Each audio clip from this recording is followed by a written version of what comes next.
People sometimes say that they haven't heard enough about what Biden's actually doing for them. And even though I find that frustrating, I get it. Biden's not great at talking about his accomplishments. And also, a lot of them are very wonky and not super sexy, but that doesn't mean that they're not hugely important. So here's an example. Recently, the Biden administration proposed increasing the overtime salary threshold. And I know you're going to say, the what? It's the amount salaried workers would have to make less than in order to qualify for overtime. This threshold is currently $35,000 and change. President Biden has proposed increasing it to about $55,000 and tying it to inflation. So again, if you are a salaried worker and you want to qualify for overtime pay, you'd have to make less than $55,000 a year to do so, as opposed to less than $35,000. Now, this is a typical Joe Biden rule change. It is not sexy, it is boring, it's hard to talk about, but it would apply to 3.6 million American workers and it would put money in their pockets. In fact, about $1.3 billion a year. So that's what Biden is trying to do, as he's trying to grow the economy by raising incomes for the middle and working class. But corporations, of course, are opposing this rule because they think it'll cut their profits. So who are they appealing to fight on their behalf? The politicians who work for them, namely the Republicans. They don't support this rule and they're fighting it tooth and nail. Just take it from the Republican chair of the House Committee on Education and the Workforce. And who might that be?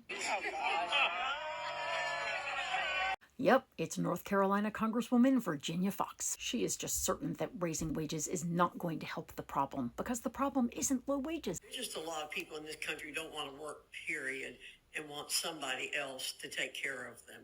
And that's not what this country's all about. We have great opportunities in this country for people to be successful if they want to work. It's just that people are lazy. Can't you see? That's what Republicans say in order to justify protecting corporate profits. But here are the facts. From 1979 to 2020, net worker productivity rose by 61%, but workers' wages only rose by 17.5%. Meanwhile, during that time, CEO pay went up by 1,200%. In other words, workers are working harder and longer and getting paid less, and CEOs are getting richer. It's extremely simple. And here's the real irony, is that the median income in Representative Fox's district is $54,000 a year, meaning her constituents would directly benefit from the Biden administration's proposed rule. But because she's a Republican, and because Republicans work for corporations, not people, she and her caucus have only one answer when you ask them to support such a rule.